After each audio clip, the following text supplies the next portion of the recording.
Hi there, sports fans.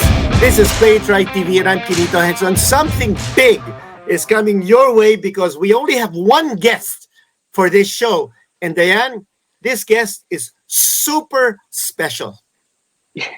Yeah, for sure. He is part of the champion TNT team that just won the Governor's Cup. He's, of course, a veteran in the sport and such a great guy all around. Welcome to Play It Right TV, Kelly Williams. Whoa, Kelly Hi, Williams. Kelly. Come Good on board. morning. Thank you both for having me. Oh my Congrats. gosh, it's our pleasure, it's our honor, it's our privilege to have Kelly Williams with us. Diane, this is not only exclusive, but this is going to be unique because it's not often that we get just one guest on our show. But That's Kelly true.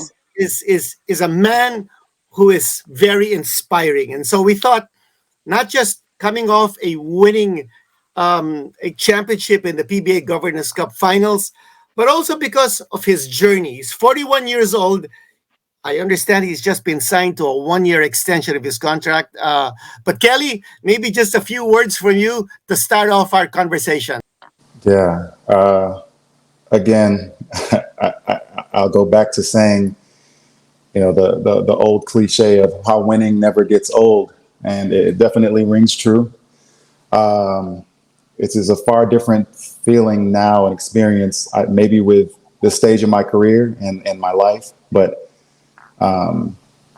just on the surface, it's always an honor to play against the most beloved team in the Philippines, the Ginebra team, and how strong they are, and just how strong they are as an organization, as a team, to play them in the finals and actually beat them. It's always been one of the highlights in my career. So, and that's said with much respect to them and to their players. But yeah, I think over the past year or so, just with all the ups and downs in my off-court life, to have a win like this is monumental for me, to be honest. I'm very transparent in on my social media, and a lot of my online presence I've tried to curate in a way that shows the downs as well as the ups, and with the intention of showing people that you can go through these things in life, but you can still find silver linings and experience success and good things if you stay true to yourself and honor your values and your boundaries and continue to grow as humans. I'm a big believer of that, and this championship shows me personally and the people who know me and what I've gone through over the years that exact fact. That's amazing, that kind of mindset, Kelly. Yeah. But something basic I'll ask you. How did you celebrate? We know that after your victory at the Araneta Coliseum, you guys went over to Camayan, and then some of the guys went over to some bar in BGC, and some guys got to bed at 4 a.m. Were you one of those guys who got to bed really late or really early that morning? I was, but with all intents and purposes, to just hang out with the guys. I told some of them, even at the dinner at Camayan or at Sambukojin, that I'd much rather be going home, watching Netflix and stretching out on my bed. But but no, I definitely wanted to be with the guys and celebrate with Rondé before he took off. It's just a really special group of guys, and I'm really grateful to be a part of it. So yeah, we went out and had a good time. I don't know how much detail they gave you guys, but it was a good time. Yeah, it was a good time. We had a good time. Nice. How was the send-off for Rondé? We hear that you had a separate send-off dinner for him, and what did you tell him, and what were his thoughts before leaving you guys? Yeah, we had a send-off dinner for Rondé last night, and honestly, I can't say enough about not even just the player that he is, but the character of man that he is. And I think that's what's that's going to be the biggest impression he left on me, and maybe likely on the team. With him leaving now, just his willingness to come in and learn and figure out the balance of asserting himself and taking a step back and absorbing our culture and our atmosphere within the team. And I don't know if he talked about this as well, but him, doing the whole Ramadan fast and, or doing his fast and all of that and staying true to it, regardless of how big of a game it was or whatever, to me, just raised my level of respect for him. So, you imagine just any regular player in the finals playing as much minutes as he was and putting as much effort as he was. Any regular player would feel it, but he was doing that as well as, doing the fast and getting up at 3 or 4 in the morning. So to me, that was just commendable. And for him to come out every night and play as hard as he did for us and for that championship is something I respect and I'm really grateful for. But yeah, we had the dinner for him last night.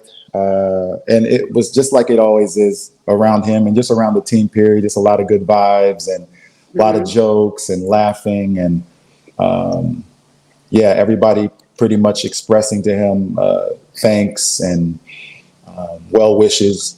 We know he has a lot of great things ahead, but we would love to see him come back if the opportunity presents itself.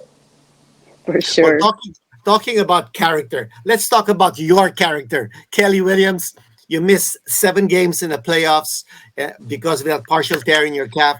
Then in game number 3, you came back. You played the last 3 games of the finals. In game number 6, the clincher, you played 26 minutes.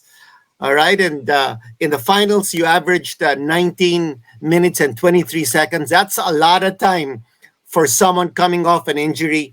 And Kelly, you banged with Christian Sanhardinger every time you were matched up against him. Coach Jojo Lastimosa relied on you for defense, for rebounding. You also had that big 3-point shot in game number 5. What was going on when you came on, when you answered the call, when your number was called? What was inside your feeling, and what did you want to do on the court? I wanted to win. That's it. That's what Chart brought me back for. And he, of all people, trusts and knows my ability. And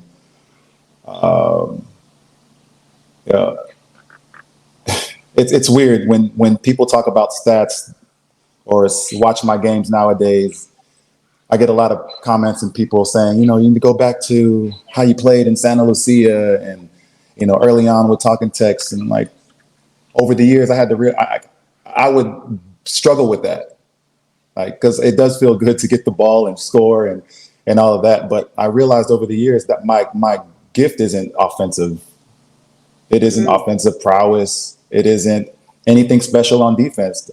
It's just doing what needs to be done from me for the team.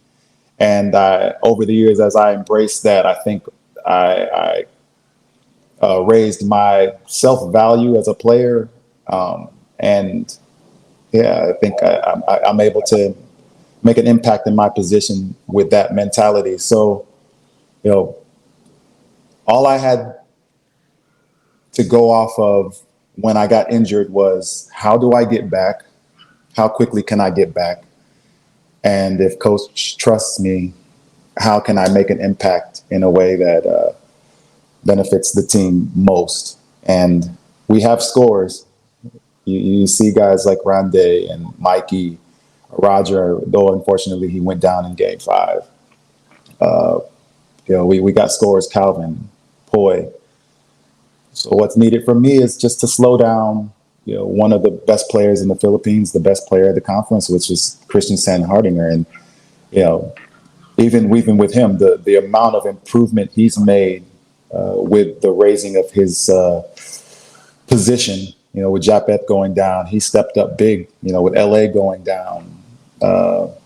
He really stepped up, and he was a monster to try to stay in front of and guard. But that's what I was like tasked that. to me. That's what was tasked to me, and I watched film of him, of pretty much all his games in the eliminations, and studied how he played in the first three games. And I was just like, just put me out there, coach. And he trusted me. Coach Jolas trusted me, and the guys trusted me, and the energy was good, the vibe was right, and we got it together and did what we needed to do. Great. Love your mental approach to the game, Kelly. I read that Jola said that you were actually okay to play in game two, but he didn't play you in game two and he put you in game three. Was that okay with you? And how was your calf feeling the games that you played? You played 26 minutes in game six. How was it? Yeah. So I was actually cleared. I was wanting to go in game two. Mm-hmm. The doctor medically cleared me for game three.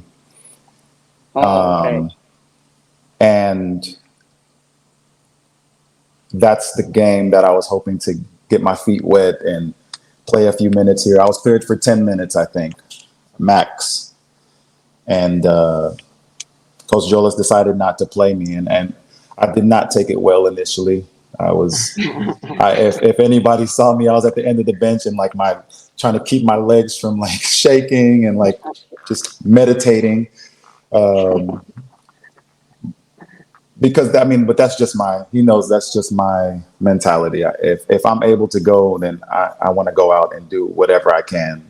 And that's all knowing the potential risks involved.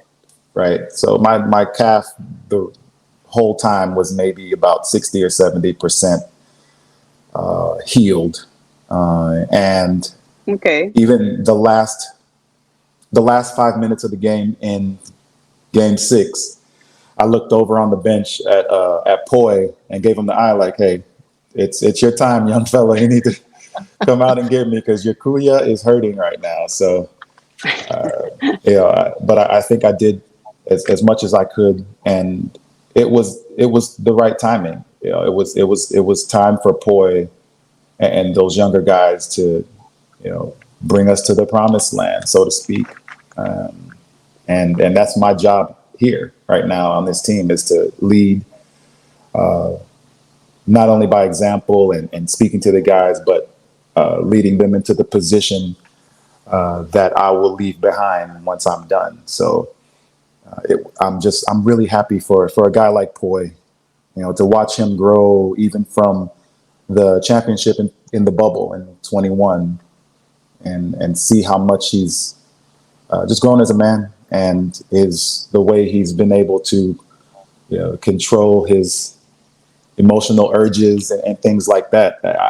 I can empathize with him because I was that way as well, very overly emotional, and I still get like that at times. And we're human, and it's understandable. But to see him be able to control it and harness it and hone it, and still be able to focus and do what he needs to do, and for him to be out that long, that's another point. For Poi to be out as long as he was, and to come back and make such an immediate impact at a time when we needed it. He came back on the game that I got injured, which was the quarterfinals against Phoenix. And the timing, I call it a universe thing, a God thing. The timing has always been just perfect, despite the injuries. When I went out, Poi came back. When Roger went out, I came back.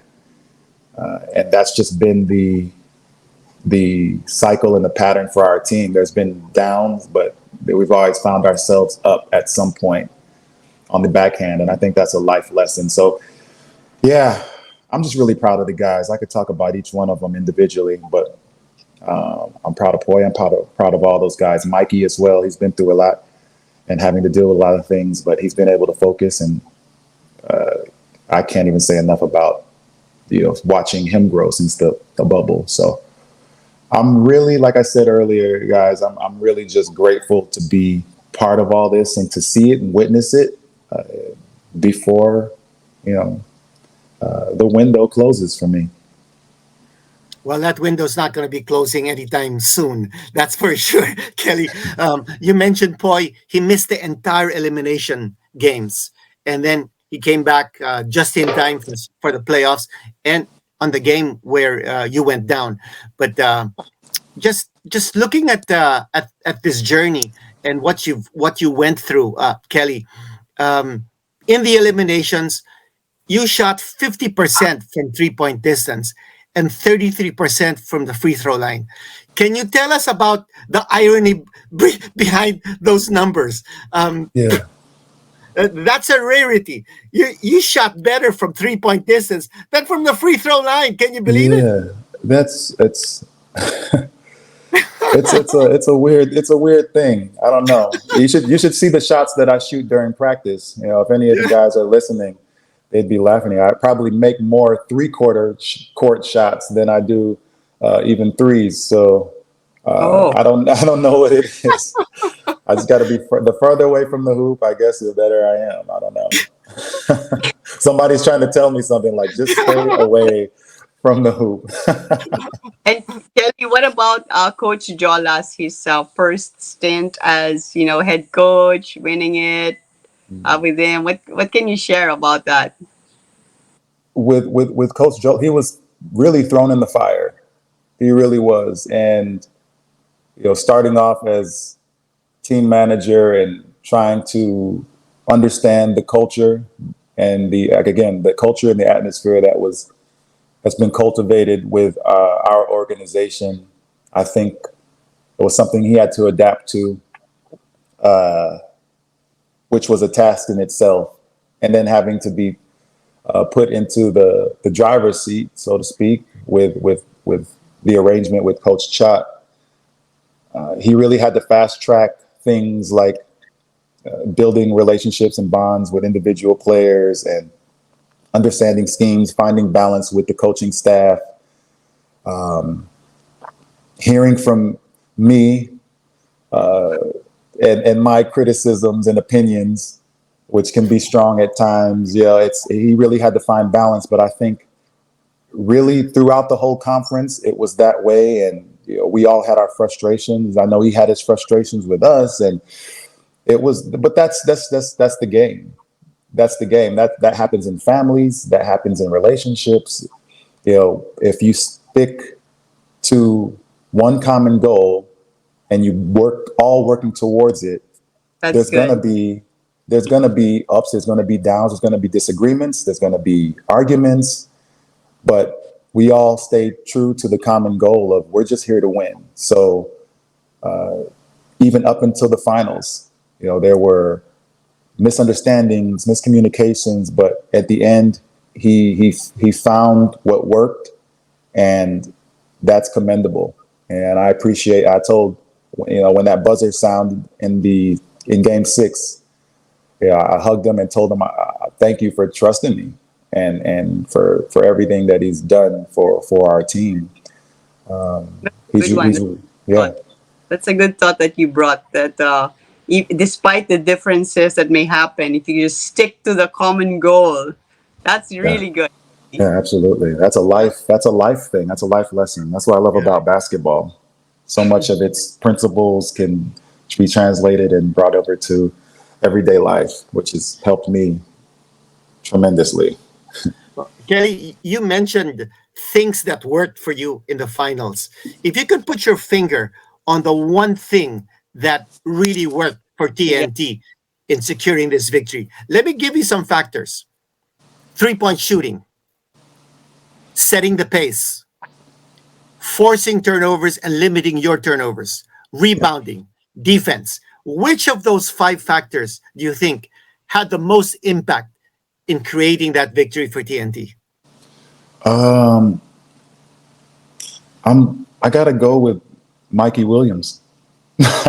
No. But seriously, but no. That would be 3-point shooting. That would be 3-point shooting then. Yeah, well, 3-point shoot. I think we know we always have a greater chance when our threes are dropping, and I think that was one of the trends, even in this finals series with Ginebra. Whoever shot and hit the most threes typically won that game. That was between that and rebounding. We know if we weren't rebounding, Ginebra is very strong with offensive rebounds, their offensive rebounding percentage, and they just got guys that will go reluctantly to the basket to go get it. Like Scotty is a phenomenal, one of the most impressive rebounders, period, and athletes. But the way he offensive rebounds the ball at his size is amazing. And they all pretty much have that mentality of going and getting it. So we knew if we had to rebound and we knew we had to make shots. But I think collectively, the biggest thing for us was the lesson that we learned even coming into the finals, which was if we don't stick together, if we don't find a way to balance or steady the ship, so to speak, regardless of what's needed or what's going on in that particular game, then we're gonna sink. So I think as a collective, for us finding ways to deal with whatever we needed. There were games that we won that we weren't shooting well. There were games that we won where we didn't defend well. Guys hitting 120, 110 points against us, or teams rather. So I think it's more the overarching thought of how do we adjust and do what's needed. And everyone bought into that idea. I'm grateful to play around and confident that we have a bunch of guys who can and are able to put their egos aside for the common good.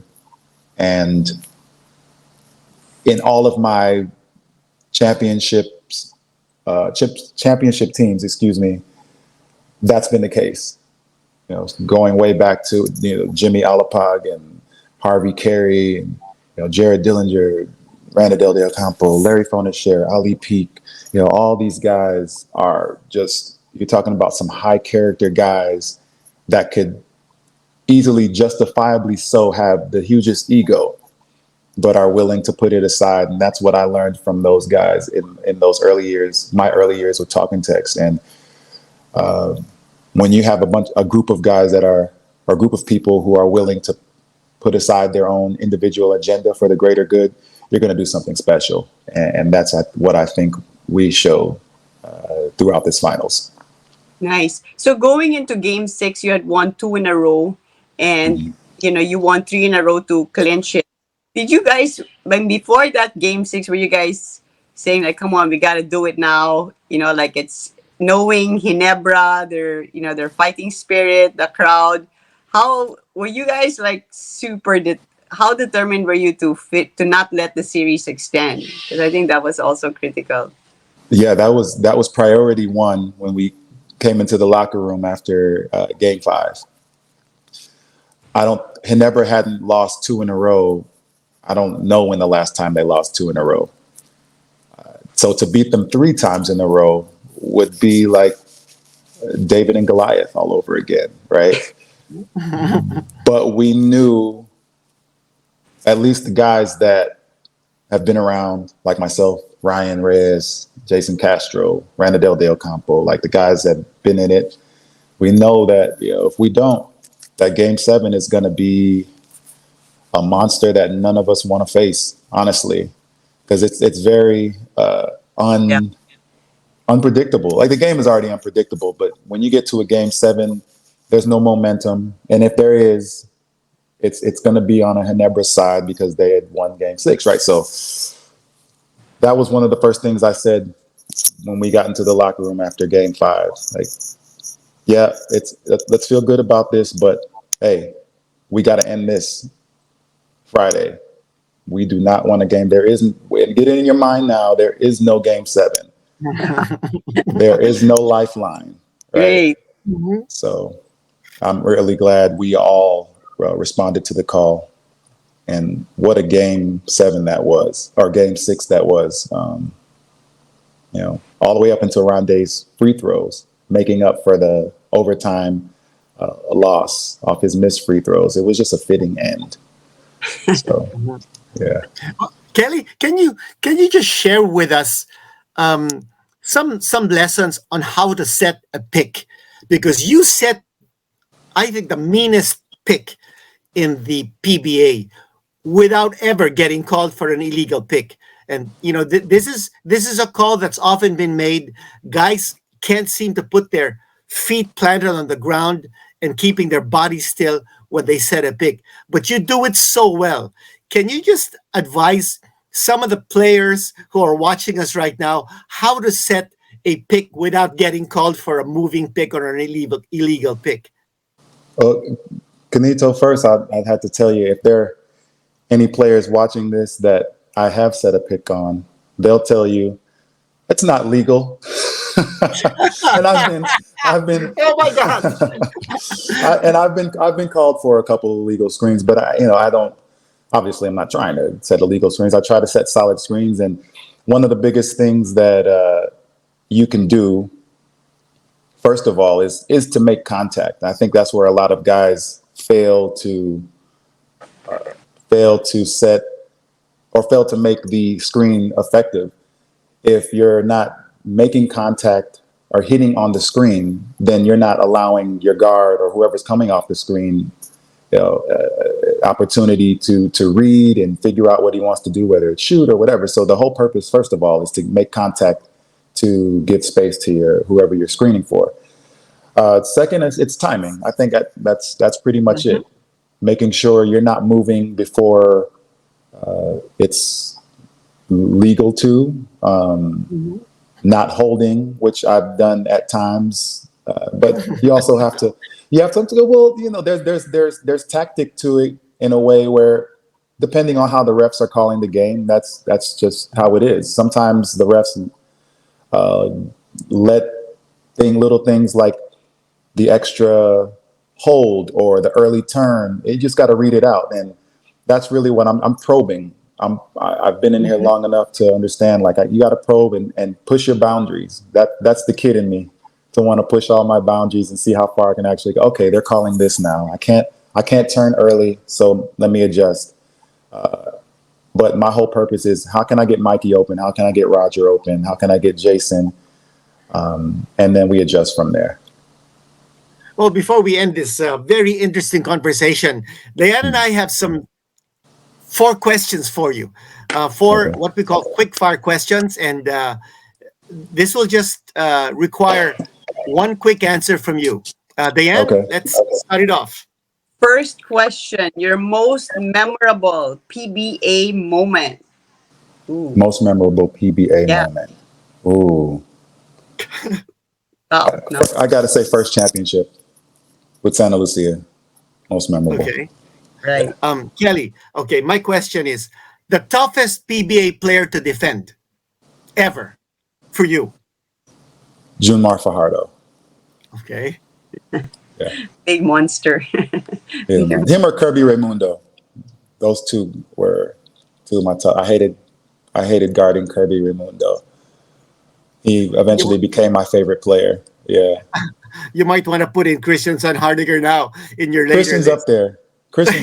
But it's something different with JuneMar and Kerby. But yeah, Christian definitely, he's proven himself to be a very formidable player. Okay. All right. And with who among your teammates would you say has had the most impact on you, and why? I got to go with Ryan Reyes. He's been like he's been both a big brother and a little brother at different times of our career. We've been together his whole career and my whole career, apart from 1 year. So yeah, he's been a confidant. He's been a great friend and someone I can count on. Even throughout this finals, though he didn't play, he was always on the bench talking with us and talking with me in particular, because he can see, when he just looks at me, he can tell when I'm about to teeter off a little bit or I'm a little too emotional, and he's not afraid to break the barrier and come and grab you by the shoulder like, hey, Kel, lock in. I know it's frustrating, but that. And it's really helped me over the years. So I got to go with Ryan. Okay, last question. Your best import teammate ever? We've had some great teammate imports. Like, AJ Johnson back with Santa Lucia, great guy. I got Paul Harris. But with the recent championship and, with this stage of my life, I got to go with Rondé.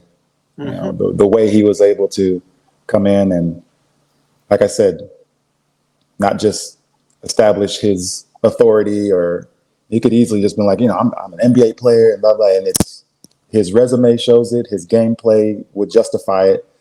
But he came in open hearted, open arms, wanting to embrace all of us. And he really did that. So, and he did that with me. I'm not the easiest person to break barriers with or talk to and approach at times. I got one of those resting RBFs, if you understand what that acronym is.